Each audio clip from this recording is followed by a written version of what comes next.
Morning, Dan and Amy, and we are live at Signature Bank in Edison Park, kicking off our Signature Bank Business Tour 2018. Speaking of banks, wondering if there should be a wildcat run on banks to take all your money out, me take all my money out and put it under my mattress after the last couple of days in the market. I'm sure they want to hear that around here. Yeah, well, hey, it's tough. I am here. Give me all my money. I've got bags of cash. I'm just saying. And then New York Times reporting Asian shares closed sharply lower, European markets down, so it could be another bloodletting in the market today. I need somebody to talk me back from the ledge, and to help us do that is Jim Iuorio, CNBC contributor. Jim, thanks for joining us. My pleasure. So, look, we have Steve Moore on the show. He says 4% GDP growth this year. We have we stanched regulation last year. We got tax cuts. Jim, what's happening to my money? What you're doing is what people always do, is they're trying to reason with the stampeding herd. Now, back on Friday we had those unemployment numbers, and we saw that little tiny bit of inflation that worried the market. And what this meant to me was that there's a lot of good news that's been priced in, and a lot of people who've forgotten about the risk. And we saw that in the depressed levels of volatility in options over the last several months, several years really. And then all of a sudden everybody sticks their head up and says, wow, I have a few too many stocks on. And that's when the correction begins. Now, whatever started the stampede, whether it be a dog barking or a twig snapping, it doesn't matter at this point in time. The correction runs to where it's going to run. The difference between a correction and something that morphs into a real bear market is now the things that you said, which is that the fundamentals are actually improving. And if you listen to these earnings calls during this season, not only earnings good, but these people are very elated to be in a new regulatory and tax environment. So medium term, I'm not particularly worried. Could we lose 3 or 4 more % on this move while we try to find where the real bottom is? Sure. Well, isn't the Dow up 33% since Election Day? Yeah, and the S&P is up about 33% since Election Day.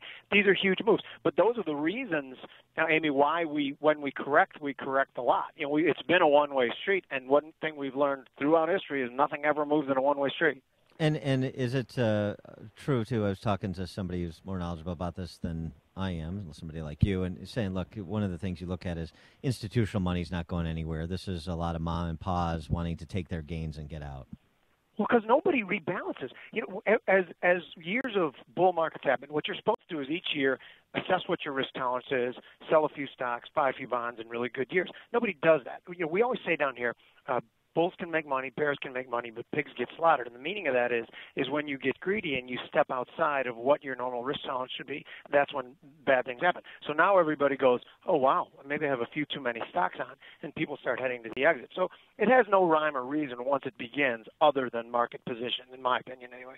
I don't know. I mean, you want to guess what happened, but could it have been the jobs report that was just released? Or yeah. Why? The little thing that pushed us is that we believed that the economic picture is getting good, and there's still the overarching theme of low rates. Now, the market believed that the rates are going higher, but they're going higher at a very measured pace that the Fed determines. When we saw the number on Friday, there was a little bit of wage-driven inflation, and it just caused the question mark in people's head, well, maybe the Fed's going to have to tighten faster than they've told us. And then all of a sudden, everybody started heading for the exits. But again, that's a small reason to blame this whole 8, whatever the percentage correction is right now on that one thing is folly. What it really is people forgetting that there's risks in the market and then all of a sudden being reminded.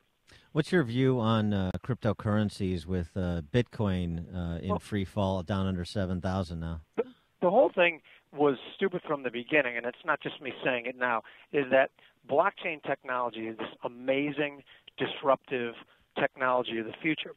For some reason, Bitcoin was dubbed to be the proxy for that technology, but it really never made a ton of sense to me that because a lot of these cryptocurrencies, and I have a couple of them, I have for a few months, is there's different characteristics to each. So to have dubbed one winner, when the CME opened its futures contract and Bitcoin traded at over $20,000, to me that was absurd. Governments aren't going to like complete decentralization of the money supply. Governments like centralization. Clearly, they're susceptible to big hacks. I know that's only happened a couple different times, and they seem to have they seem to have weathered the storm. But those two things alone can cause, in my opinion, these huge moves lower.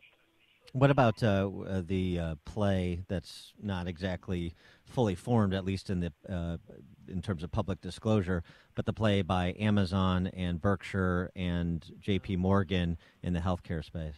Well, I want it to work. Some people have tried those things before, and it hasn't worked. And guys like you and I know, look at these things as cynical. But I mean, I'd love it if it worked. I don't think it will. What I'd love ultimately is government maybe not get out of healthcare 100%, but at least get most of the way out of healthcare. And that's what's the only thing that's really going to change that. But yeah, I hope to God it works. Well, explain what you think that they're doing, because there's been some talk of it. Well, the combined, they've got 1 million employees, so it's essentially a consortium. But it seems to me it's a bigger play of rolling up healthcare and kind of, you mentioned disruptive innovation, disrupting how we do healthcare and insurance in particular in this country, to kind of do a better job of connecting consumer to provider, which the government hasn't been able to do because they're the middleman. Of course. And anytime the government's become the middleman, they've done this poorly. And you think of higher education and you think of healthcare. Those are two great examples where the government decided they were going to fix it all, and here we are. So this, to me, when I see them self-insuring, I still wonder, and I admittedly do not know 100% about it. You probably know as much as me or more. And what I would say is that there's going to be some sort of healthcare providers along the way that are going to be involved in this. So it's not going to be a pure 100% self-insurance. I don't know that for sure, but that's the way I kind of, as I glossed over it. But to tell you the truth, I kind of dismissed it as, okay, I hope it works, but we got bigger fish to fry right now. All right, so considering what happened in the Asian and European markets, what do you suspect will happen today? Well, I actually think we're searching for a bottom. The futures markets right now are down like 17 handles, so it's not anything huge. They've been down far worse than that. My thinking is this, is if we can spend a couple days without making any new lows, which the low in the S&Ps is 25, let's call it 47. If we can spend a couple days without making new lows, then it might be safe to dip toes back in. Or if we have a pretty decent rally. So I'm thinking that this is mostly over. Because at the lows we were down 11.5%. So I believe it's mostly over, but I want some indication from the market before I jump back in. I was so close to retirement. Wait, I was this close. I needed another week, another week of new We highs. need you on the front line. Yeah, I would have been out. I'd been gone. What do you think the average person lost in their 401k yesterday? 10,000? Most people were too bulled up in stocks. So if the average person had 70% in stocks and they lost 8% of their portfolio, so probably 5%. 5 to 6% of what their retirement money was, and that's probably a function of being too comfortable with stocks. Now you tell me, Jim. Now you tell me. I want to ask you about one of my favorite whipping boys, because he's like one of these celebrity entrepreneurs that's just a big welfare queen. I can't stand him. How do you really feel? So I'm talking, of course, about the guy who thinks the future is all about flamethrowers and pneumatic tubes, Elon Musk.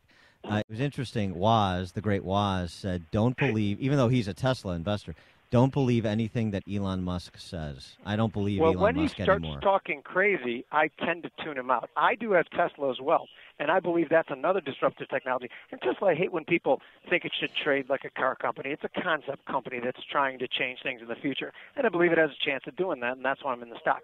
And I suggest when he starts talking about flamethrowers, I intentionally did not even read the article because it sounds like he's gone off the rails, and he's done that before. With a few of his concepts, and I just concentrate on Tesla. All right. Jim Iuorio and Woz feel the same way, two high-level thinkers. Jim Iuorio, CNBC contributor. Jim, thanks as always for joining us. Appreciate your insights. Thank you. See you guys. And he joined us on our turnkey.pro answer line. You've made this